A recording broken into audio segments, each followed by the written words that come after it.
Two familiar scenes of instability have once again returned to Thailand.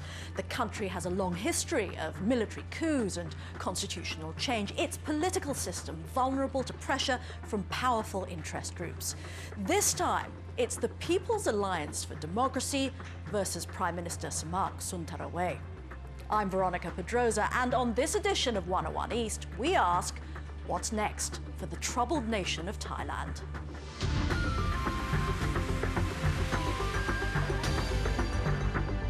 Welcome to the programme. Last December's elections in Thailand were supposed to return the country to democracy following the military coup of 2006, which ousted then Prime Minister Thaksin Shinawatra. Well, less than a year later, and the government of current Prime Minister Samak Sundaravej stands accused of ruling by proxy for Mr Thaksin and those that supported him. But some are suggesting the People's Alliance for Democracy is not respecting the wishes of the majority of Thais. Howell Davis reports. Political violence on the streets of Thailand's capital, Bangkok. These shocking scenes illustrating the level of tension there, with pro- and anti-government protesters clashing. The violence brought a swift response from the Prime Minister, with emergency rule declared in the city. But with pressure growing for his resignation, he remained defiant.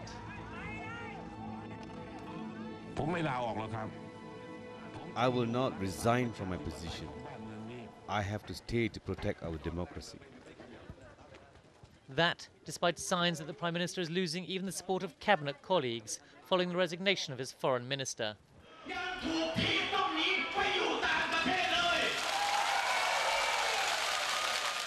The stakes could hardly be higher.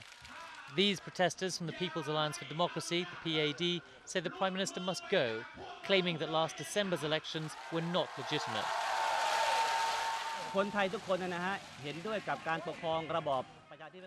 Thai people believe in the democratic system, but it has to be without vote buying. Since this government got into power by buying votes, that's an abuse of democracy. I don't think the previous election was fair.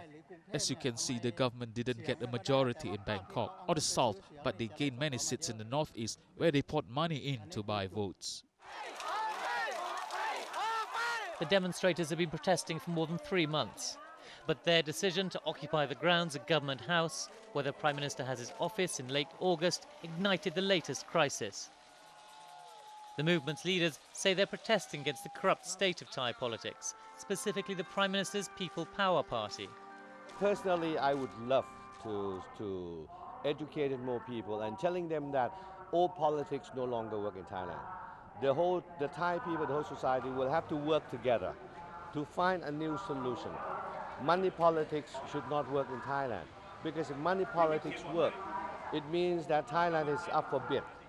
Whoever put in more money for election will win. Their challenge is not just to the government, but to the whole political framework in the country. The PAD's leaders say they want a new political order, with only 30% of parliamentary seats directly elected. The other 70% would be chosen by trade associations, business groups and other similar bodies. For many Thais, that's profoundly undemocratic. They have a distrust and a disdain for the majority of the electorate in the countryside. They say that the farmers, the rural folks are not able to, they don't have enough education to elect good people. So they fall prey to these MPs who are corrupt and so on. So you have to take the vote away. You cannot trust them with the vote. This is the logic. At the heart of this bitter squabble is one man, now in exile in Britain. The PAD supporters say the current government is a front for Thaksin Shinawatra, the former Prime Minister. Despite a sweeping parliamentary majority and wide popularity in rural areas, he was removed from office in a coup in 2006, with the PAD instrumental in getting the army to take over. Thaksin's party, Thai Rak Thai, was banned, while he himself fled abroad after his wife was convicted of tax fraud. Thaksin supporters say the PAD is trying to provoke a coup, to bring in another military government. They want the government to try to enforce the law and then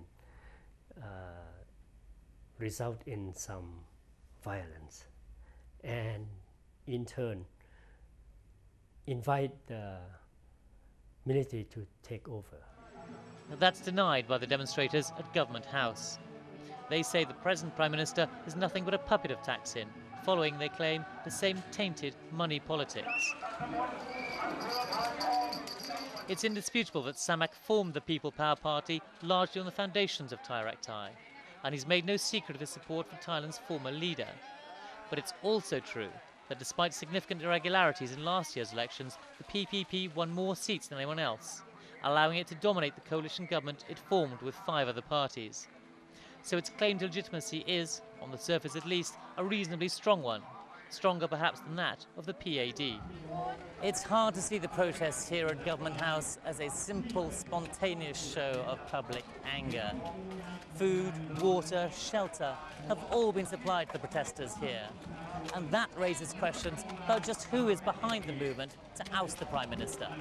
The coalition behind the PAD is very powerful. It involves military elements, active and retired, PAD leadership, some state enterprise unions or some unions, some civil society activists, and I think some private sector funding. And the interests of the old nobility, the aristocracy, the establishment that overthrew Thaksin, I think that many of those elements are still back at work behind the PAD. Despite such links, at the moment, the army says it will not use force to resolve the crisis. It's thought to be split over whether to intervene, and that means the democratically elected government is largely powerless to exert its authority, even against protesters encamped in the very heart of government.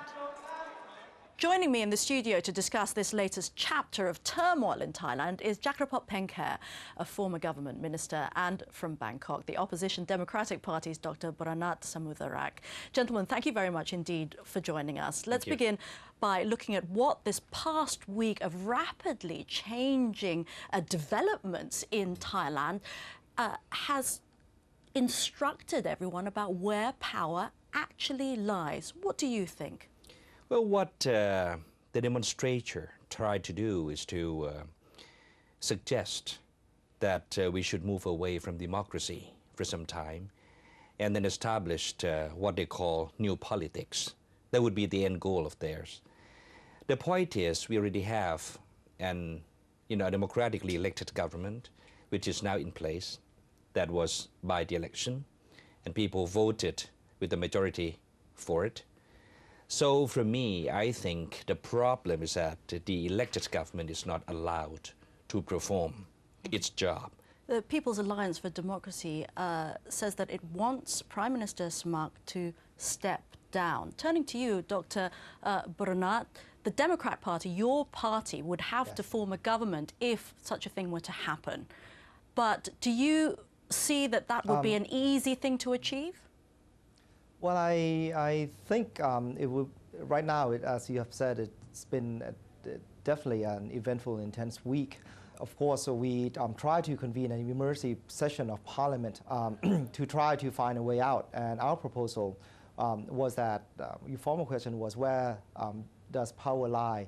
We contend that it lies with the people in any democracy, and that the Prime Minister should dissolve Parliament and call snap elections, thus handing the mandate back to the people. Well, wait a minute, However, Dr. Buranat, why should the Prime Minister do yes. that?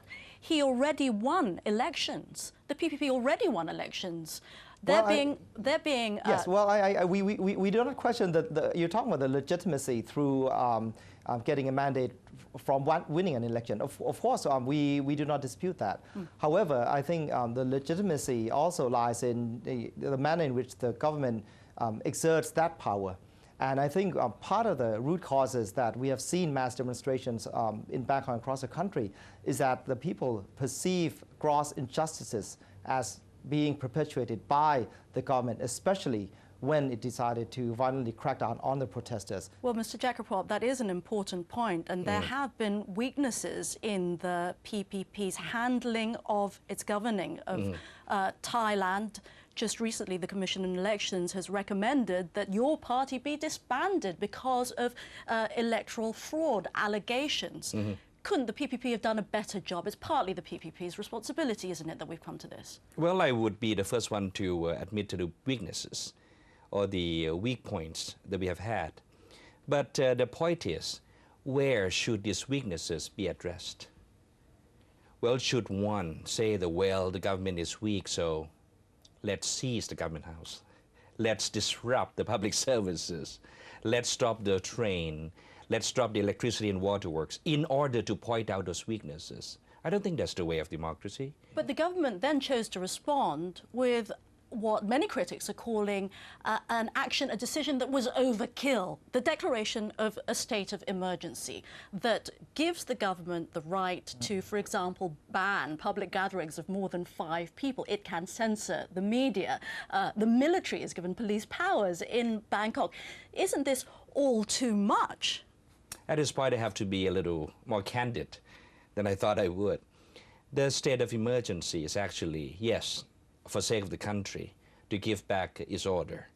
But the more important and the underlying purpose of the state of emergency is to reveal and expose who is behind all this. The point is, in Thailand right now, if you ask me what power lies, 2 groups of people. One is that the people who use the power in the official way that you can see, let's say visible way. And the other group is what we call invisible hands, pulling string from behind, using the secret power to pave the situation that way. The point is with the state of emergency that the Prime Minister has to use a lot of people to help him to execute and enforce this decree.